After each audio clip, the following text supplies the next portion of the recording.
when they have a problem. These are your customers and they will complain. Yep.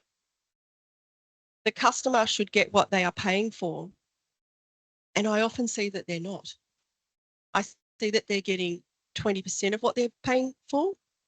I see that they're getting sometimes 100, maybe 70.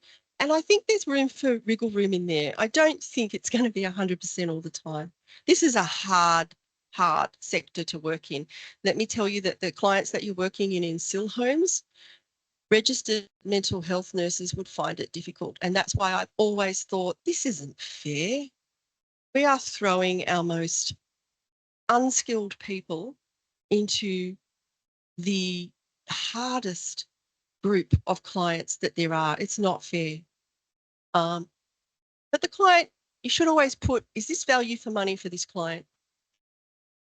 The customer should not be put in harm's way. And that's really important. And that is about being in a health and social service sector. We all know, you've all read the news, you know what goes on. And we talked about last night over dinner, how many people have died that we never heard about that was really from the result of the care that they were given, and it was called natural causes. There will be lots because we will have contributed to that natural cause happening earlier, or, you know, there's a lot that doesn't get done in a quality manner. The customer or participant has rights which are upheld by each state's consumer law legislation. I've already covered that. So, you know, be aware you're going to start hearing from fair trading over the next couple of years as it's funneled off to them, and then that will go to the consumer tribunal, which is a nightmare. And when I took a tradesman to the consumer tribunal, the magistrate said, are you sure you don't want to settle this right now, because going through this can take 10 years off your life? So, you know, just think all these things through. Try to settle your complaints, the problems, without it going to action. So success is good care. It's also based on, you know, your sector, the regulations in your sector, and you being viable. So you can't separate those out as an NDIS provider. Hello, Paul. Okay, so you've got some choices about being a successful provider. You can have rapid growth. You can have average or poor care, high profits, slower growth, better outcomes, and safer working conditions. So it's your choice which one you do. I've seen both. Yeah, I have, I'll give you one example of the rapid growth. Social worker, started a business. He also had an accounting degree. He grew enormously. He told me proudly he just made his first $1 million profit after 3 years. And then we did an internal audit for him. And I've never felt more viscerally sick in my stomach than after I did that. It was because of the $1 million profit and his happiness about it and his complete and utter ignorance of the things I saw. I mean, I didn't treat him any differently at all, because I blame the commission for letting people through. Some people blame the people. I blame the commission and the gate that let people through that, you know, weren't questioned enough, weren't given enough instruction, weren't given the things we were given when we were block funded to be able to do our jobs properly. So yeah, you choose rapid growth, high profits, and average or poor care, and run the risk of regulatory intervention. So success as an NDIS provider, participants in using first principles must be supported to meet their goals. Participants need to be safe. Staff need to be safe. Participant needs to receive value for money. The provider meets their legal obligations consistently. The provider profits, but never at the expense of the participant's safety. That's my spin on first principles approach to NDIS. I want you to all be profitable. I have no problem with people making money. I love money, but I want everyone to be safe, and I want them to get what they pay for, and it can be done. The common denominator in the admirable services that I've seen, and I'm talking about supported independent living here because it's at its most complex, right? the common denominators of the good ones, the ones that in many ways I thought there's some best practice in here, and I would send, my relative here. So since 2019, and auditing services, whether internally or for the commission back before I started doing internals, the SIL services I would most likely send my family to were the ones that were run by behaviour support practitioners or an owner with extensive knowledge about both governance and behaviour support. They're the two common denominators for the really good audit outcomes. It doesn't mean that they didn't miss some paperwork. They missed a bit of paperwork here and there, but where their client care and their staffing was concerned, those were just phenomenal. Although there were some gaps, like I've just said, the psychological, emotional and physical care to the customer or the staff was amazing. One might think that it's the behaviour support practitioner that's the common denominator. Well, yeah, to a point. The common denominator in its purest is that positive behaviour support was embedded into those organisations via the vehicle called governance. Okay? You do not have to be a BSP to know what positive behaviour support is, or positive regard for another human being. And I'm not just talking about the clients. I'm talking about the way that people speak to their own staff, and they will speak to the clients like that if you do that. So it's something that needs to be at all levels of your organisation. There's no secret why at South Pacific Private they get really good outcomes, because everybody is so in their therapy mind all the time. It's an incredible, I worked there for a while. It's an incredible place to be. Not somewhere I could have stayed more than a year because it was just too much therapy going on, but they get great outcomes. Where people speak to each other with positive regard, you get exceptional outcomes.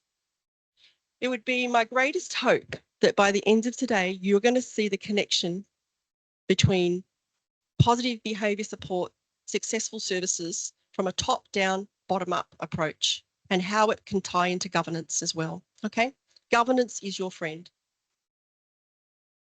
So, quick look at the successful factors for business.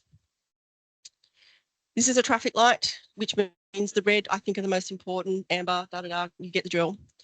Governance, it's the most important thing. There is nothing more important. There is nothing. It is number one. Strategic focus, amber, you've got to have it, but I don't put it where governance is. Not in a health and human service centre, services. Operations, super important, it's red. Amber, the customer. Yeah, the customer is really important, but once again, if I put the customer up the top, I'm not going to have everything else in place. That's customer, customer, customer, lovely, fluffy, fluffy. We can't have too much fluff. It can't be fluffy all the time. It's fluffy and business. The people, amber, financial nous. You got to have a bit or you make mistakes. Yep. So marketing, really important, but I put it in green. Okay. Marketing wouldn't really have been involved in the not-for-profit sector. It might have been, way, way, way down the end. But these are the most important things. So why am I telling you that? Well, if you really have them in your mind, front and centre, it's a good habit. Square Up uses these principles. I did an analysis across a few businesses and what effective policy and as myself have come to understand as the success factors for the businesses that I see. And Square Up uses all of these as well. And they have a profit of $3.1 billion. And there's a good reason for that. These really work. I've walked into not-for-profit services that have been a mess and they're about to be closed down. And I've applied governance, strategic focus on operations, customer, my staff. I don't have a lot of financial nous, but I can hire people. I know how to find them. I know how to find people with financial nous. Marketing I have learnt, but I would have hired someone. But I had these other things and I was a cleaner upper. So I would clean up the dirty mess that some organisations had become. Yep.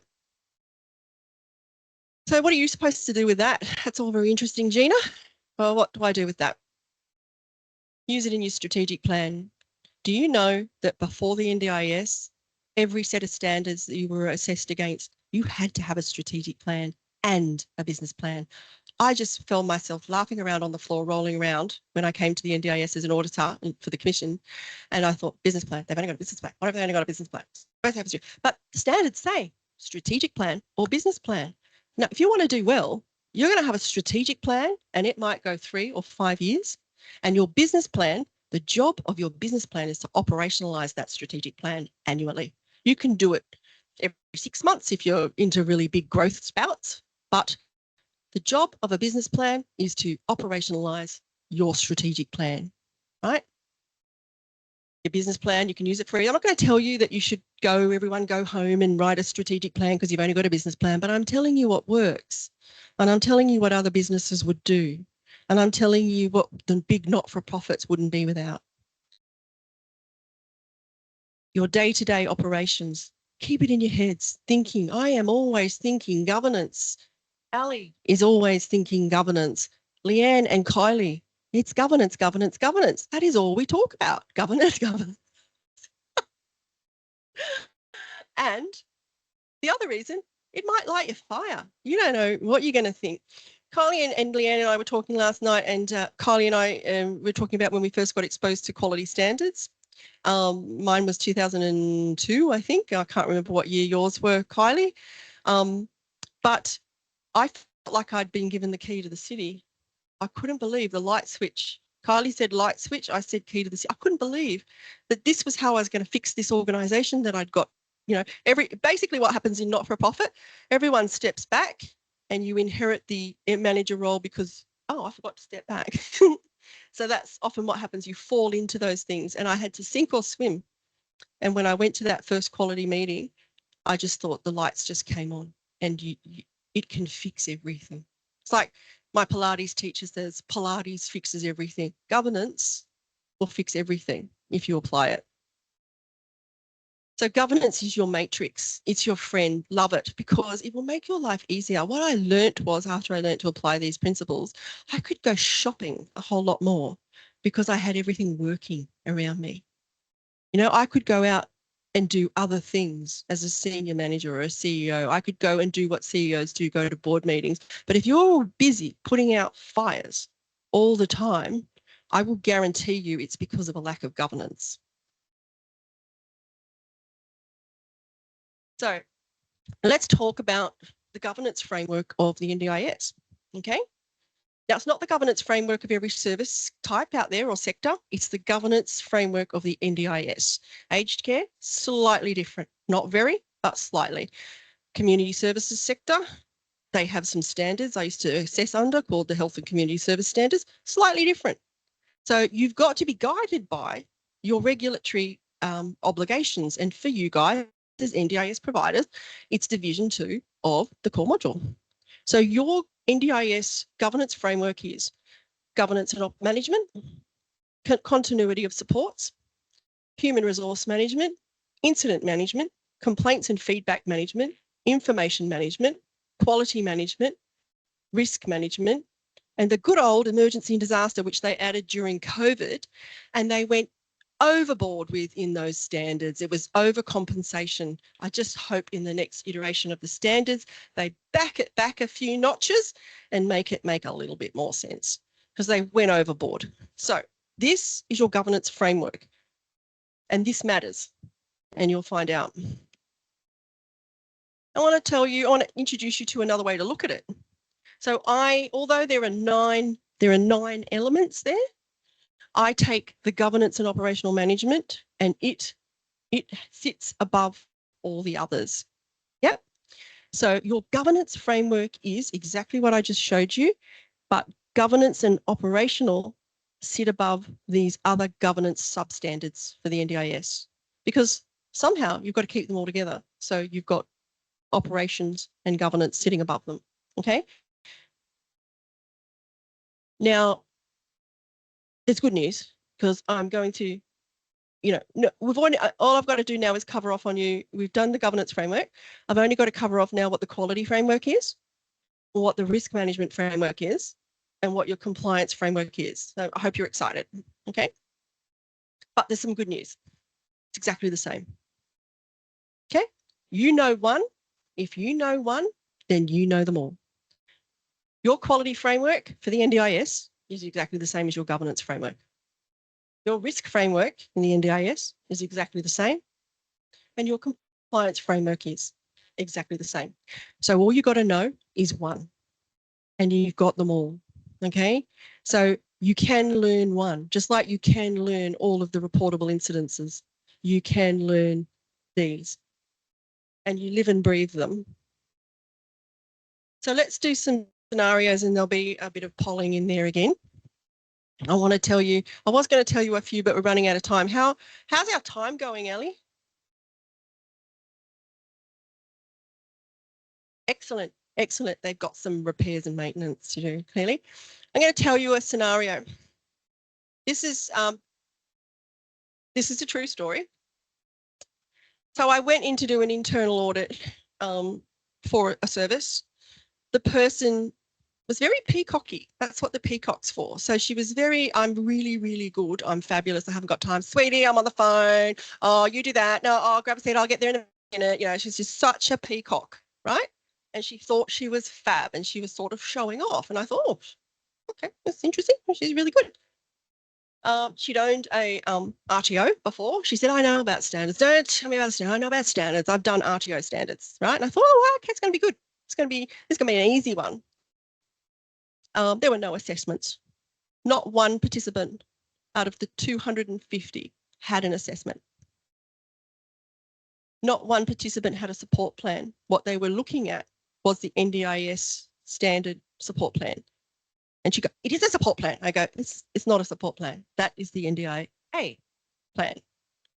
That's not a support plan. So we have this conversation. It was very tiring because the friction, you know, of being someone who is a peacock being told that it's not quite right is very tiring for auditors. And Kylie will tell you, it's exhausting auditing.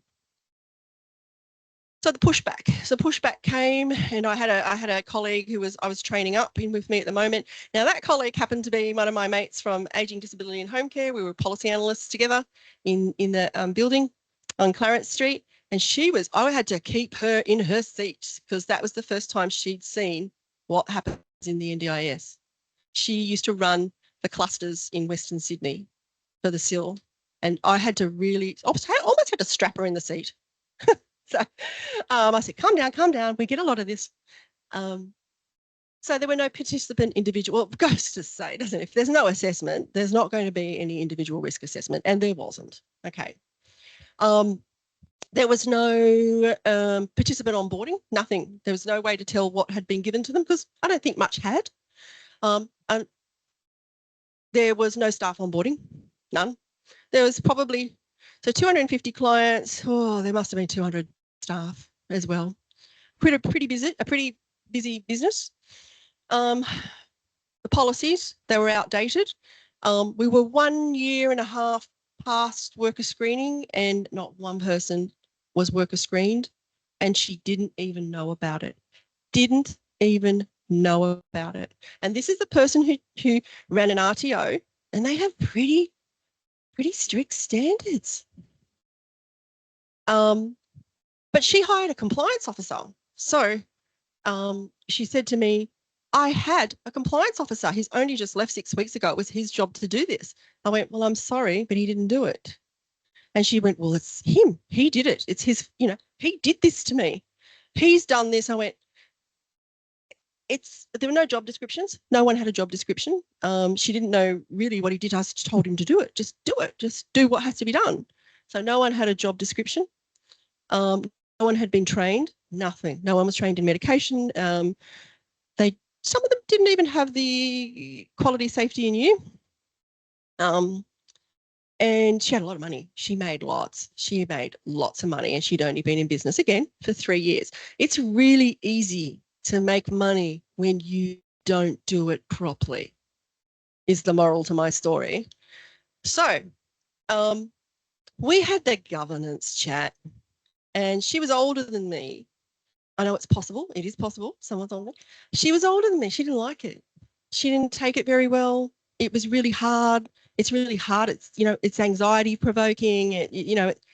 but we had that chat, and she went away. She had 10 cigarettes and came back, and she was, finally ready to start listening. That all of your problems, your problem isn't this compliance officer. Your problem is you. You didn't watch him. You have nobody to blame but yourself. You have nobody, not say blame. You have no other, the responsibility lies with you. You can hire as many people as you want, but if you don't watch what they're doing, it only comes back to you. And the same thing happened in my own space. So we had another person who was doing audits for us, and I found out by default that she was sending out audits without them to the client without being checked. I assumed Ali was checking, but Ali wasn't. But guess who's responsible for that? Me. The buck stops with me. Nobody else. I can't go blaming anybody else because governance had a crack in it. I should have been asking Ali, okay, how's this going? Or did I even tell Ali? Was Ali even told she had to check? So when changes happen in the organisation and somebody goes into a different position, so the governance needs to follow that. The trail of the governance needs to reflect that. You need to be organised. An orderly fashion, we would say. So she came around, but it was tricky, and it was a really, really hard yards audit. She had a lot of work to do. Oh, can I just tell you what her answer to all of this was after 2 days? Well, I'm just not going to get registered again. I'm going to get through this, and I'm just going to go unregistered. That was her answer. And I get that visceral feeling in my stomach again. It's not scrolling for me. Oh.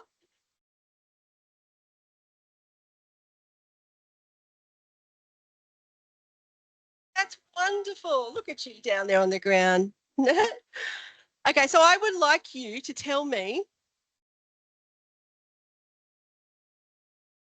what do you think the root cause of this was? Can you tell me what the root cause?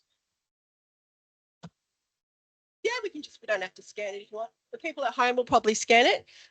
Everyone either scan it because it'll come up in a word salad, I think. So what do you think the cause of it was? Maybe that's one thing. Yeah.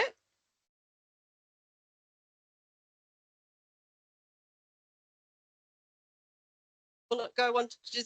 What do I do now, Ali? I'll just say it. Okay, ego. Governance and experience, ego. Oh, governance, inexperience, ego. Sing out, guys, if you want.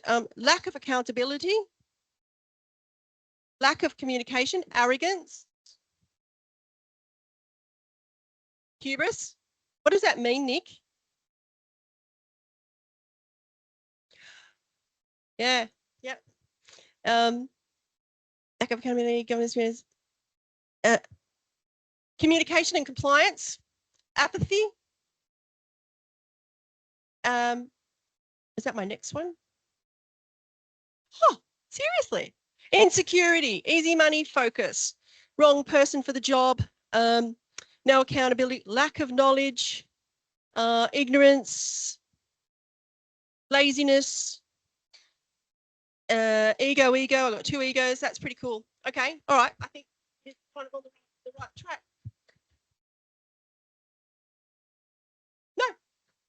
No, but what they'd done is what we see is they had the same auditor every time they were audited, a little pally thing going on. So it hadn't been picked up. That's one of the reasons I don't audit for the commission anymore. I don't like it. I'd rather be out on my own and I make more of an impact doing what I do than having to deal with a whole different lot of people in the commission audit space who hire auditors who are corrupt, who are unknowledgeable, who have so many bad days, it seems. But I can give people I can say, oh, they must have had a bad day, but how many bad days can you have? But they get pally with the provider. So I'm going to tell you right now, the root cause of this is no governance. Totally, utterly. All the other things are right. All the other things are right, but the root cause was there was no governance at all. She wasn't looking at what anybody did. She was just probably all those things from a personal and professional nature that you called out. But the root cause was no governance in any way, shape, or form, checking on anything. She wasn't checking that people had assessments. There was no position descriptions. There was no recorded staff meetings. There was no supervision. There was no training plans. There's nothing at all. Governance was the problem. Now, did you need a break? Okay. Right. So let's just have a look at what effective governance might look like. And, I'm not doing slides that are for, corporate companies like, Square Up. I'm doing it to try and speak to you guys in a language that makes sense to me as well. Okay. So when I look at governance, it's like seeing from a helicopter that's in the sky. When I'm running an organization that has 50, 60 people, I have to see everything. Otherwise, it's like being in a hole. So effective governance, you can see everything and you have to see everything, even if it's via the next person down from you. But you can't give something to the next person down if you're not going to oversee what they're doing, because the buck stops with the owner or the CEO, the person at the top. And if your boss isn't doing that, then you have to do what we called in the public sector a lot, manage up. And when I've had a board that had lots of ego, all they wanted was to be on a not-for-profit board so they could have it on their resume and feel really good about themselves. I had to manage up. So many boards you had to teach corporate governance to because they didn't know, and you'd manage up in the public sector all the time, let me tell you. There's some super, super silly people in the public sector. So effective governance, you just remember, I want to see everything. Can I see everything in my kingdom, in my suburb? Can I see everything? Ineffective governance, you're not seeing it. You'll know when it's not working because of the types of issues that come up. So the problem is if you scaled on the business, well, she did, didn't she? She scaled that business and she had so many issues. The house falls down. Now it's fortunate she came to get an internal audit, because if she'd have gone to Kylie,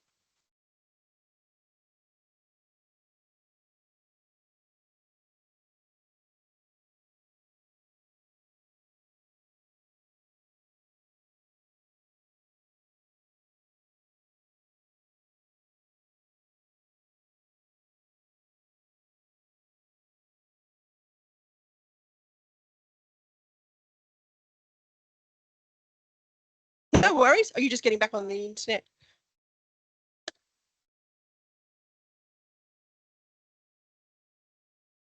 So although she was saved from the 90-day review cycle or the possible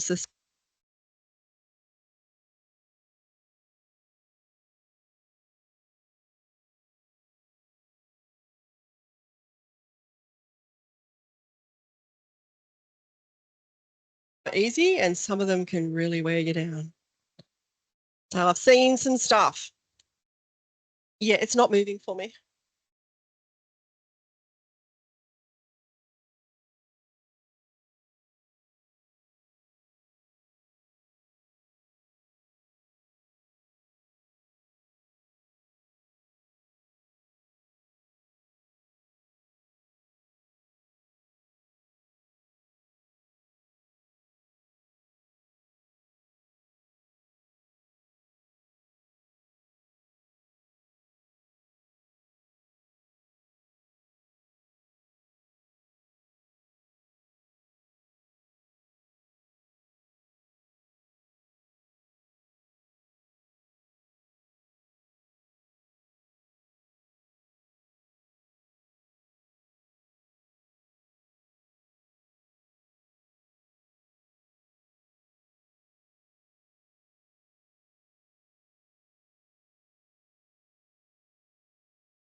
need organisational plans or strategic plans, right? First thing you'll know, if you get to an audit and you haven't got one, you'll be given a major non-conformity. It's as simple as that. Yep. But it is important. It's not just about getting a non-conformity. It's important because you don't outline what it is you want to do and then hold yourself to account with the goals and the KPIs or however you want to do it, then really you're just flying blind. You're just making it up as you go along. And that's okay if you want to do that, but you probably won't be the truly successful provider. You might be a rich provider until someone catches up with you, audit, but you won't be a successful provider. So your tools, your registers, your agendas, your minutes, and your delegations of authority. Everyone needs to know who does what. You need to record everything that's said, the actions that are coming out of that, and you keep registers with dates for things, because that's what we're looking for when we audit. We want to know you know what you're doing. We want to know that you've got an intention to actually record and review something. Just because someone says, oh yeah, I review it every year, show me that you do, and show me the intention that you've put in place to do that and what reminds you of that. So some people will use Excel spreadsheets and other people will use software, and some people will use a combination of both. It doesn't matter. Your agendas, they need to align to that governance. The division 2 that I read out to you, your agendas and my agendas that I sell align to that. Amy knows, Mel knows. I do it for a reason. And when people come back to me, sometimes 18 months later, and they've taken a few standing items off, and I go, well, I'm sorry, but you don't meet the standard, because I put those agenda items on there, because if you at least cover off on those, I know as an auditor, you've just made my job so much easier, because I can see that the governance is in place, that your framework of governance, risk, compliance and quality is actually happening in real time. So there's a really good reason why I put those on an agenda. Employee governance tools, you've got to connect the dots from the time of employment. Okay, so your governance starts with the moment that you recruit them, the information you collect, what you record, your reference checks, everything. And then we move into supervision and performance appraisal, or if you've got contractors, subcontractors, sole traders, it needs to be not supervision, it's catch up. Yeah. And not performance appraisal, but contract review. Yeah. So they're your lines of accountability, your helicopter that is putting you up above the suburb, up above the town. You can see through all of these tools that you're using, you're capturing accountability. Contractor governance tools, I just talked about that. Your participant tools, same thing. From the moment they contact the service, you're collecting information about them, you're assessing, you're risk assessing, and you're reviewing, and you're continually doing it again. You've got to have all of that information collected. So that goes more into clinical governance. I'll stick to the corporate governance. You need performance metrics. If you're not measuring in your strategic plan that you look at maybe once a year or every 6 months or whatever it's going to be, how far you're going, how can you tell? So you haven't got governance in place if you're not measuring yourselves against these goals. PDs and contractors, like I said, there's one provider who got me involved a few years ago, which I no longer work with, who said these people, they just won't do their job. They don't do their job. They don't do their job. They're hopeless. They don't do their job. I said, can I see their position description? They don't have one. I went, huh, I'll give you Exhibit A. You know, what do you expect? You know, I mean, there's a lot more to it. Had to do a bit more work with them. They had no position description. How could you ever expect somebody to know what their job is without a position description? In fact, you'll be brought up before the Fair Work Commission. You've got no leg to stand on, nothing at all. Another time when I walked into an organisation that the board said were just such a mess, and I walked in, they told me all the problem people. And from the minute I started conversation with those people, I recorded HR notes in the HR file, and I would ask the admin assistant to record this, put this with this. She goes, I don't understand why you're writing all these notes about these people. I went, you will. And it went to Fair Work. But I have to dot my I's and cross my T's if I want to do a successful dismissal. Yeah. And if the dismissal isn't based on an instant, code of conduct breach, but something that is just continues to go on, I need to record it. I need to record everything that happens. Yeah. And yeah, they took me to Fair Work, the organisation to Fair Work, but they didn't have any luck from it because I had it all written down, everything they'd done and everything they hadn't done. And I view it like this with staff. It's a win-win. If I performance appraise somebody and it works, it's a win. If I performance appraise someone and it doesn't, that's a win for everybody. Is that my second one? Time. Okay.